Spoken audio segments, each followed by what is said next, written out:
Kyle Kuzma, Taurean Prince at Rui Hachimura, yan ang ating pag-uusapan. Final seconds. Bryant for the win. Bang!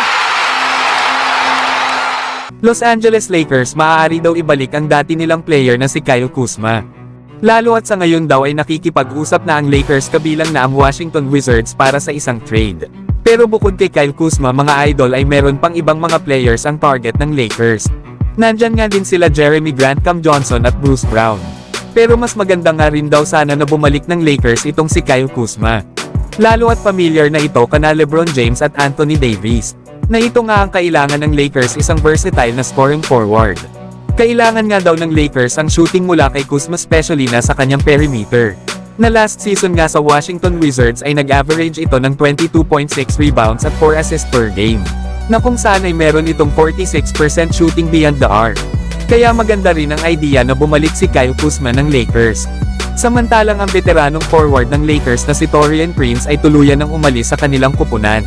Na nag-sign na nga ito ng 1-year deal dito sa Milwaukee Bucks.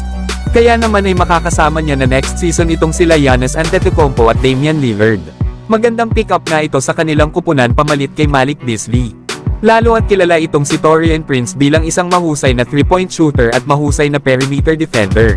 Nasa kanyang 78 games last season sa Lakers ay nag-average ito ng 8 points at 2 rebounds per game. Na meron namang 39% shooting beyond the arc. Kaya malaking bagay para sa Milwaukee Bucks na makuha ang isang defensive at sharpshooter na si Taurean Prince.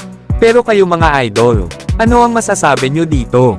Samantalang Lakers dapat na daw i-trade itong si Rui Hachimura ngayong off-season. Lalo at maaari nga daw makakuha ang Lakers ng isang mahusay na player gamit si Hachimura. Ito ay para magkaroon daw sila LeBron at Davis ng isa pang player na maaasahan. Na last season nga sa Lakers ay nag-a-average si Hachimura ng 13 points, 4 rebounds at 1 assist per game. Pero pagdating ng playoffs ay nag-struggle ito sa playoff series nila laban sa Denver Nuggets.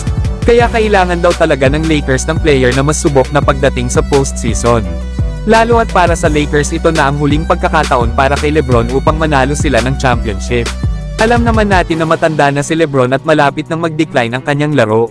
Kaya naman bago pa ito mangyari ay kailangan ng Lakers makakuha ng mga supporting cast na tutulong sa dalawa nilang superstars next season. Pero kayo mga idol, ano ang masasabi nyo dito?